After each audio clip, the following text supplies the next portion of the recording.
Music I know it sounds kind of cliche, but music saved my life. If I didn't start playing music for a living, I'm not sure what kind of job. I'd probably be in jail, honestly, but I don't know what I'd be doing.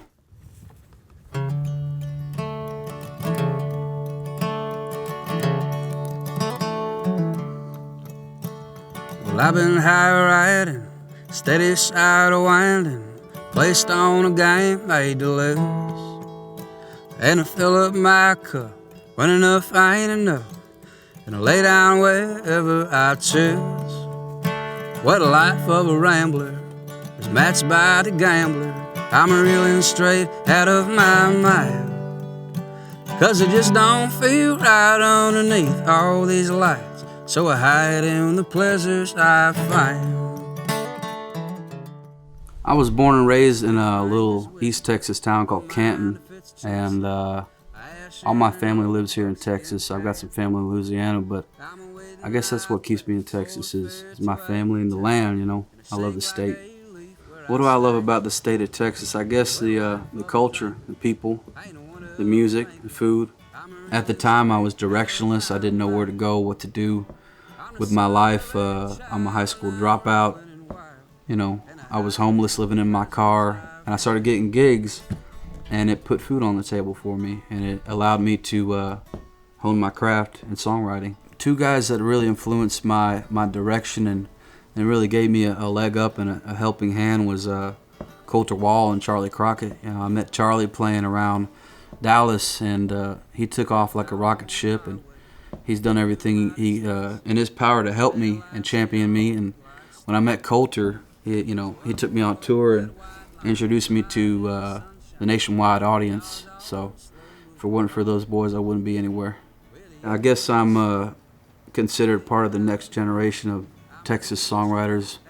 The great thing about it, though, is all the greats have already come, and they've written all the best songs already, so it kind of takes a lot of the pressure off.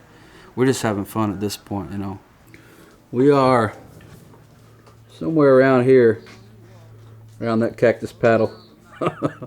So over here you've got East Texas, where I was born at. Here's Louisiana over there, where it should be. This is where the pines are.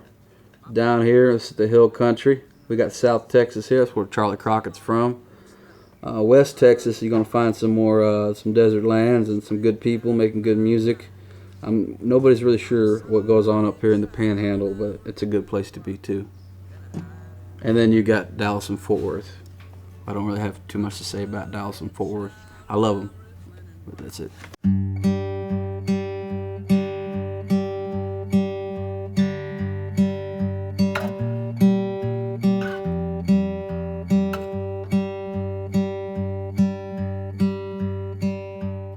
So these, it's Texas Hatters here in Lockhart. They made some hats for Stevie Ray Vaughan. They made some top hats for Leon Russell, and I think they made a top hat for Willie Nelson and a couple cowboy hats for him.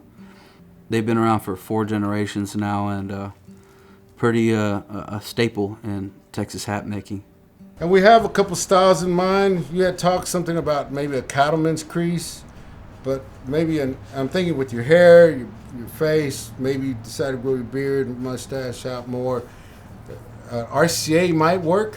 I don't know. What's RCA crease? RCA stands for the Variations for Rodeo Cowboy Association. So back then, everyone in the rodeo circuit had this style.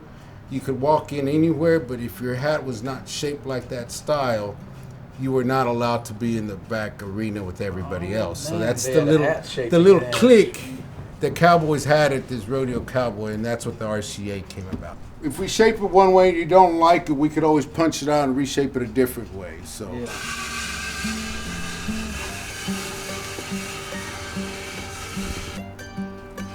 This is not the brown, but it's a charcoal gray.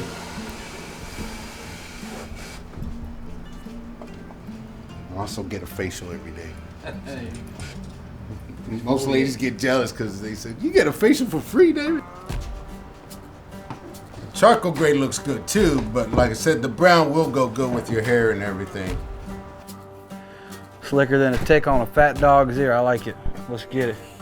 Like in leatherworking or any kind of craft, you concentrate on what you're doing, and you try to make something the best you possibly can. So I think that relates pretty well between hat making, leather working, songwriting. It's all craftsmanship. Feel a lot of bumps, like little. Yeah. So when I'm done, after it's been ironed, it's supposed to feel smooth, like silk, and that's when I know it's done. You're right. It's basically tamping down the fibers of the felt. That's a big word today. Shit, tamping.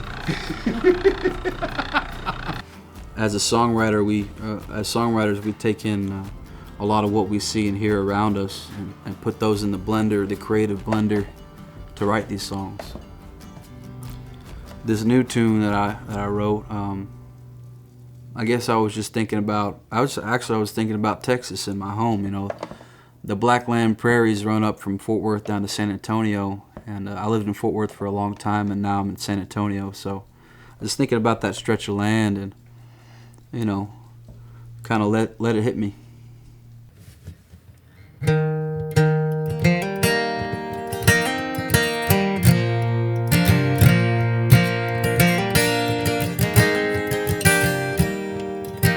I was in the prairies where the heavens always shine, praying on a wagon train to take me down the line.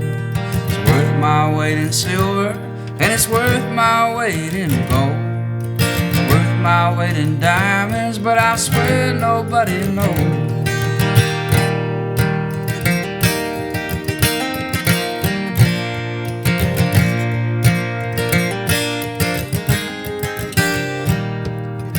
I once loved a woman, and she did not know my name. She never even asked me, but I love her just the same. If I'd never known her comfort, then I might as well be dead. A nail to hang my hat on, and a place to lay my head.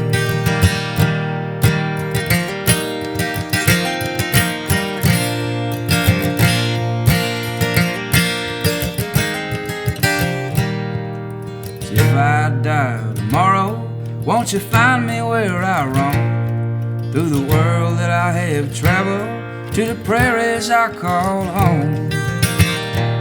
They can have my last green dollar, but I just don't give a damn. But if they're gonna take it, better pray it from my hand. Personally, I'm not trying to write the best songs. I'm not trying to outwrite anybody. I'm just trying to write what's in me, in my heart, and trying to tell my truth and my story. So I wish I was in the prairies where the heavens always shine, praying on a wagon train to take me down the line. I'm worth my weight in silver, and I'm worth my weight in gold. I'm worth my weight in diamonds, but I swear nobody knows.